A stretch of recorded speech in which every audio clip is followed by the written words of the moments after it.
गौसे आजम ने दुआ किया और हजारों साल पुरानी कब्र से एक औरत जिंदा हो गई। कैसे? चलिए जानते हैं। एक ईसाई और एक मुसलमान आपस में बहस कर रहे थे। ईसाई मुसलमान से कह रहा था, हमारे नबी हजरत ईसा ने मरे हुए लोगों को जिंदा किया था। अगर तुम्हारे नबी ने भी किसी मुर्दे को जिंदा किया है तो बताओ। लेकिन वो मुसलमान अनपढ़ था और अनपढ़ होने की वजह से वह कोई जवाब नहीं दे पाया। लेकिन उसी रास्ते से हजरत गौसे आजम रहमतुल्लाह अलैहि का गुजर हुआ। जब आपने ये मंजर देखा तो दोनों के पास गए और बहस करने का सबब पूछा। ईसाई ने सारा हाल गौसे आजम रहमतुल्लाह अलैहि को सुनाया। यह सुनते ही गौसे पाक ने उसका बाजू पकड़ा, झटका दिया और बोले, क्या कहा तुमने? मेरे मुस्तफा ने मुर्दों को जिंदा नहीं किया तो बताओ, मैं तो उनके गुलामों का भी गुलाम हूँ, बता किस मुर्दे को जिंदा करवाना है। फिर ईसाई ने कहा, ठीक है मेरे साथ चलिए। ईसाई उन्हें एक बहुत पुरानी कब्र की तरफ ले गया और बोला, अगर ये मुर्दा जिंदा ना हुआ तो? गौसे आजम ने कहा, जो तू कहेगा मैं वही करूंगा, लेकिन अगर ये मुर्दा जिंदा हो गया तो ना तू मेरे खानकाह में झाड़ू लगाना, ना मेरे बर्तन मांजना,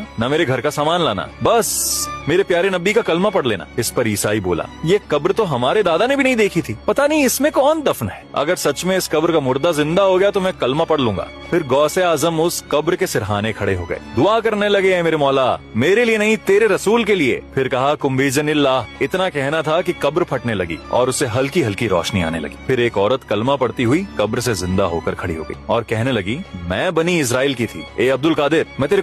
गौसे आजम ने दुआ किया और हजारों साल पुरानी कब्र से एक औरत जिंदा हो गई। कैसे? चलिए जानते हैं। एक ईसाई और एक मुसलमान आपस में बहस कर रहे थे। ईसाई मुसलमान से कह रहा था, हमारे नबी हजरत ईसा ने मरे हुए लोगों को जिंदा किया था। अगर तुम्हारे नबी ने भी किसी मुर्दे को जिंदा किया है तो बताओ। लेकिन वो मुसलमान अनपढ़ था और अनपढ़ होने की वजह से वह कोई जवाब नहीं दे पाया। लेकिन उसी रास्ते से हजरत गौसे आजम रहमतुल्लाह अलैहि का गुजर हुआ। जब आपने ये मंजर देखा तो दोनों के पास गए और बहस करने का सबब पूछा। ईसाई ने सारा हाल गौसे आजम रहमतुल्लाह अलैहि को सुनाया। यह सुनते ही गौसे पाक ने उसका बाजू पकड़ा, झटका दिया और बोले, क्या कहा तुमने? मेरे मुस्तफा ने मुर्दों को जिंदा नहीं किया तो बताओ, मैं तो उनके गुलामों का भी गुलाम हूँ, बता किस मुर्दे को जिंदा करवाना है। फिर ईसाई ने कहा, ठीक है मेरे साथ चलिए। ईसाई उन्हें एक बहुत पुरानी कब्र की तरफ ले गया और बोला, अगर ये मुर्दा जिंदा ना हुआ तो? गौसे आजम ने कहा, जो तू कहेगा मैं वही करूंगा, लेकिन अगर ये मुर्दा जिंदा हो गया तो ना तू मेरे खानकाह में झाड़ू लगाना, ना मेरे बर्तन मांजना, ना मेरे घर का सामान लाना, बस मेरे प्यारे नबी का कलमा पढ़ लेना। इस पर ईसाई बोला, ये कब्र तो हमारे दादा ने भी नहीं देखी थी, पता नहीं इसमें कौन दफन है। अगर सच में इस कब्र का मुर्दा जिंदा हो गया तो मैं कलमा पढ़ लूंगा।